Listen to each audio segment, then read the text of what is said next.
நேர்களே, இன்னைக்கு நாம பார்க்கக்கூடிய பதிவு செப்டம்பர் மாத பலன்கள். செப்டம்பர் மாதத்துல கிரகங்களின் கோச்சார நிலவரங்கள் அப்படின்னு பார்க்கும்போது 3ஆம் தேதி அந்த செப்டம்பர் மாதம் சுக்கிரன் ஆகப்பட்டவர் தன்னுடைய சொந்த ஆட்சி வீடான துலாம் ராசிக்கு பெயர்ச்சி ஆகிறார். 17ஆம் தேதி சூரியன் ஆகப்பட்டவர் ஆட்சியிலிருந்து கன்னி ராசிக்கு பெயர்ச்சி ஆகிறார். அடுத்து இந்த மாதத்துல 8ஆம் தேதி செப்டம்பர் மாதம் பாத்தீங்கன்னா புதன் ஆகப்பட்டவர் தன்னுடைய உச்ச வீடான அந்த கன்னி ராசிக்கு பெயர்ச்சி ஆகிறார். இந்த மாதத்தின் இறுதியில, அதாவது 19ஆம் தேதி செப்டம்பர் மாதம் செவ்வாய் ஆகப்பட்டவர் அந்த மிதுன ராசியிலிருந்து தன்னுடைய நீச்ச வீடான கடக ராசிக்கு பயிற்சியாகி வருகிறார். ஆக மொத்தம் இந்த மாதத்துல உச்ச ஆட்சி வீடுகள்ல தான் இந்த கிரகங்கள் கோச்சார நிலையை அடைகின்றன. அதுல இந்த கடக ராசியில காலபுருஷனுக்கு கடக ராசியில குரு பகவான் உச்சம் பெற்றும் செவ்வாய் பகவான் நீச்சம் பெற்றும் இருக்கக்கூடிய காலத்தன்மைகள் எந்தெந்த மாதிரியான ஒவ்வொரு ராசி என்பவர்களுக்கும் ஒரு பலனை கொடுக்க போகுது, மாற்றங்களை கொடுக்க போகுது அப்படின்றத இந்த பதிவுல தெளிவா பார்க்க போறோம். இந்த சேனலை முதல் முறையா பாக்குறீங்க அப்படின்னா சப்ஸ்கிரைப் பண்ணிக்கோங்க, பெல் பட்டன்ல ஆல் ஆப்ஷன் சூஸ் பண்ணிக்கோங்க. மேஷ ராசி அன்பர்கள் 12 ராசிகளிலேயே முதன்மையான ஒரு ராசி இந்த மேஷ ராசி. ஏன் மேஷ ராசிய முதல்ல வச்சிருக்கிறாங்க அப்படின்னா, மேஷ ராசி அப்படின்றது பாத்தீங்கன்னா இந்த ராசியில செவ்வாய் ஆட்சி பெற்று சூரியன் உச்சமாகிறதுனால, நவகிரகங்களுக்கெல்லாம் தலைவன் அப்படின்னு சொல்லக்கூடிய அந்த சூரியன் உச்சமாகிறதுனால 12 ராசிகளில் இந்த மேஷ ராசி தான் முதன்மை வாய்ந்த ராசியாக இருக்கு.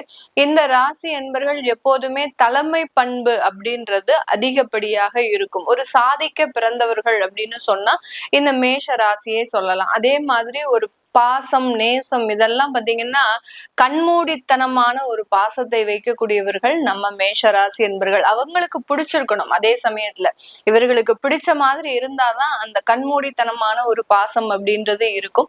அதே நேரத்துல இவர்களுக்கு பிடிக்காதவர்களாக இருந்தாங்க அப்படின்னா முகத்துக்கு நேரா எடுத்தெறிஞ்சு பேசிட்டு போயிட்டே இருப்பாங்க. அவங்க யாருன்னு கூட பார்க்க மாட்டாங்க. அது எந்த உறவுகளாக இருந்தாலும் சரி, கணவன் மனைவியாக இருந்தாலும் சரி, பெற்றோர்களாக இருந்தாலும் சரி. பெற்றோர்கள் எல்லாம் இந்த மேஷராசி என்பர்களுக்கு பிடிக்கல அப்படின்னா வாய்க்கு வந்தபடி எல்லாம் திட்டுவாங்க. அந்த பெற்றோர்களும் ஏண்டா இவங்களை பெத்தோம் அப்படின்ற அளவுக்கு இந்த மேஷராசி என்பர்களினுடைய கோபம் பாத்தீங்கன்னா ஒரு சூறாவளி மாதிரி வந்துட்டு போயிடும். ஆனா அவங்களுடைய மனசு பாத்தீங்கன்னா ரொம்ப குழந்தையான மனசு, அவங்களுக்கு பிடிச்ச மாதிரி இருக்கணும். அதே மாதிரி இவர்களினுடைய டிசிஷன்ஸை மற்றவர்கள் ஏற்று நடந்து கொள்ளக்கூடிய ஒரு அமைப்பை விரும்பக்கூடியவர்கள் இந்த மேஷ ராசி என்பர்கள். இந்த மேஷ ராசி என்பர்களுக்கு இந்த காலகட்டம், இந்த மாதத்துல மிகப்பெரிய அளவுக்கு நன்மைகள் கூடி வரக்கூடிய ஒரு நேரமாக இருக்கும். இந்த காலகட்டத்துல பாத்தீங்கன்னா கிரகங்களின் கோச்சார நிலவரங்கள் மிகவும் வலிமையாக இருக்கக்கூடிய காரணத்தினால இந்த ராசி என்பர்களுக்கு சுயமாக சொத்துக்கள் வாங்கக்கூடிய ஒரு முழு அமைப்பும் இருக்கு. ஏற்கனவே சொத்துக்கள் இருக்கு, விற்காம இருக்கு, எனக்கு அதை சொத்தை வித்து நானு கடனை அடைக்கணும் அப்படின்னு நினைக்கக்கூடியவர்களுக்கு அதுவும் மிகவும் ஒரு சாதகமான ஒரு அமைப்பாக தான் இந்த மாதம் இந்த ராசி என்பர்களுக்கு இருக்க போகுது. இந்த மேஷ ராசி என்பர்கள் குடும்பத்துல இருக்கக்கூடிய நபர்களோட அதிகப்படியாக டிராவல் பண்ணுவாங்க. வெளியில வேலை, தொழில் இதெல்லாம் ஒரு பக்கம் இருந்தாலும் வீட்டுக்கு வந்த உடனே பாத்தீங்கன்னா வீட்டுல இருக்கிறவர்களினுடைய நலன் தான் இவர்களுக்கு மிகப்பெரிய ஒரு அமைப்பாக இருக்கும். ஆனாலும் இந்த ராசி என்பர்கள் கடந்த ஒரு 6 மாதத்திற்கு மேலாக வீட்டுல ஏதோ ஒரு மருத்துவ செலவுகளோ இல்ல வீட்டுல இருக்கிறவங்களுக்கு ஒரு நிம்மதி இல்லாத ஒரு சூழ்நிலை இதெல்லாமே நடந்துட்டு தான் இருக்கு. இதெல்லாமே இந்த மாதத்துல உங்களுக்கு ரெக்கவர் ஆகக்கூடிய ஒரு நேரமாக தான் இந்த ராசி என்பர்களுக்கு இருக்க போகுது. அதனால வீட்டுனால ஒரு மனக்கவலைகள்ல இருக்கக்கூடிய இந்த ராசி என்பர்கள் இந்த மாதத்துல அதுல இருந்து ரெக்கவர் ஆகக்கூடிய ஒரு நேரம். ஏன்னா சனி பகவானும் பாத்தீங்கன்னா 12ஆம் இடத்துல வக்ரத்தன்மையோட இருக்கிறதுனால அவர் ரிவர்ஸ்ல போயிட்டு இருக்கிறாரு. அதாவது அந்த பின்னோக்கி நகர்ந்து கொண்டு இருக்கிறதுனால இந்த இடத்துல அந்த மேஷ ராசி என்பர்கள் மனக்கவலைகள் அப்படின்றது மிகப்பெரிய ஒரு ஆறுதலான ஒரு விஷயத்தை கொடுக்கும். இது நாள் வரைக்கும் இதை பத்தி நம்ம ரொம்ப கவலைப்பட்டோமே, கடைசி இந்த விஷயம் பெரிய அளவுக்கு பிரச்சனையாக ஆகாமல் ஒரு நல்ல ஒரு மன ரீதியான ஒரு குழப்பம் இல்லாமல் இருக்கு அப்படின்னு ஒரு திருப்தி அடையக்கூடிய ஒரு சூழ்நிலைக்கு தான் இந்த ராசி என்பர்களுக்கு இருக்க போது. இந்த காலகட்டம் பாத்தீங்கன்னா ஏதாவது வழக்குகள் சம்பந்தப்பட்ட பிரச்சனைகள் இருக்கு அப்படின்னா அந்த வழக்குகள்னால இருக்கக்கூடிய தொந்தரவுகளும் முழுமையாக விலகிடும். அரசாங்க உத்தியோகத்துல இருக்கக்கூடியவர்களுக்கு இவர்களினுடைய வேலையில ரொம்ப கவனமாக இருக்கணும். அப்படி இல்லாத பட்சத்துல இவர்கள் மீது ஏதாவது ஒரு பிளாக் மார்க் வைக்கிறதுக்கோ அல்லது பாத்தீங்கன்னா ரிட்டையர் ஆகுற சமயத்துல ஏதாவது சில தொந்தரவுகள் வர்றதுக்கோ உண்டான அமைப்புகள் இருக்கு. அதனால அரசாங்க உத்தியோகத்துல இருக்கிறவங்க ரொம்ப ஒரு நிதானத்தோடையும் உங்களுடைய பேச்சுல ரொம்ப கவனமாகவும் இருந்துட்டீங்க அப்படின்னா உங்களுக்கு எந்த விதமான ஒரு பாதிப்பும் இல்லாமல் அடுத்தடுத்து உயர்வுகளை நோக்கி பயணிக்கக்கூடிய ஒரு அமைப்பாகவும் இந்த ராசி என்பர்களுக்கு இருக்கும். இந்த ராசியில இருக்கக்கூடிய நட்சத்திர அன்பர்கள் அஸ்வினி நட்சத்திர அன்பர்கள் இந்த மாதம் தன்னுடைய பழைய கடன்களை அடைக்கிறதுக்கு உண்டான ஒரு நேரமாக இருக்கும். புதிய பணவரவுகள் அப்படின்றது அதிகப்படியாக ஒரு பணப்புழக்கம் அப்படின்றது இருக்கும்.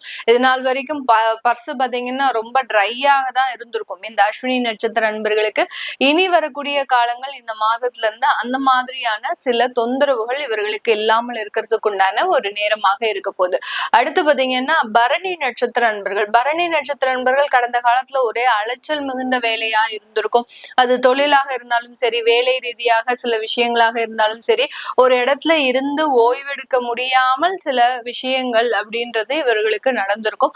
அது எல்லாமே இந்த மாதத்துல இருந்து ரெக்கவர் ஆகிறது, ஒரு இடத்துல நிலையான ஒரு வேலையை பாக்குறது, அலையிற வேலையெல்லாம் முடிஞ்சு இந்த மாதத்துல கொஞ்சம் நீங்க உங்களுடைய ஃபேமிலியோட ஸ்பெண்ட் பண்ணக்கூடிய ஒரு டைமாக தான் இந்த பரணி நட்சத்திர அன்பர்களுக்கு இருக்க போது. கார்த்திகை நட்சத்திர அன்பர்கள், இந்த கார்த்திகை நட்சத்திர அன்பர்களுக்கு தன்னுடைய கணவன் மனைவி ரீதியான சில தொந்தரவுகள்லாம் அதிகப்படியாக இருக்கு. கணவன் பாத்தீங்கன்னா தேவையில்லாத உறவுகள்ல ஈடுபட்டு இதனால சில பிரச்சனைகள் எல்லாம் மாட்டிருப்பாரு.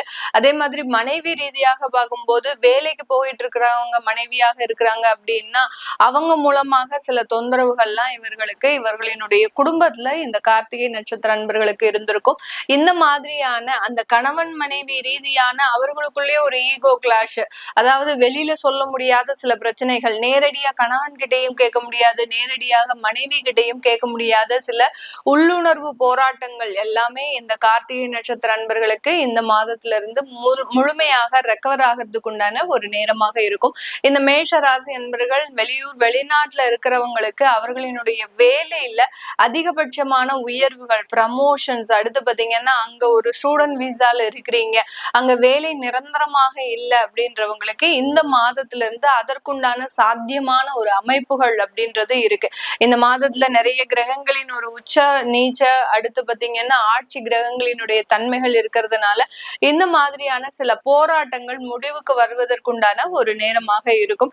இது எல்லாமே நம்ம கோச்சார நிலவரப்படி பலன்களை கணிச்சு சொல்லி இருக்கிறோம். உங்களுடைய சுய ஜாதகத்துல திசாபுத்தி பலன்கள், சில பேருக்கு பாத்தீங்கன்னா அவர்களினுடைய திசாபுத்திகள் நல்லா இருந்தாலும் இந்த கோச்சார சூழ்நிலைகளை சில கெடுதலான பலனை கொடுத்துட்டு போயிடும்.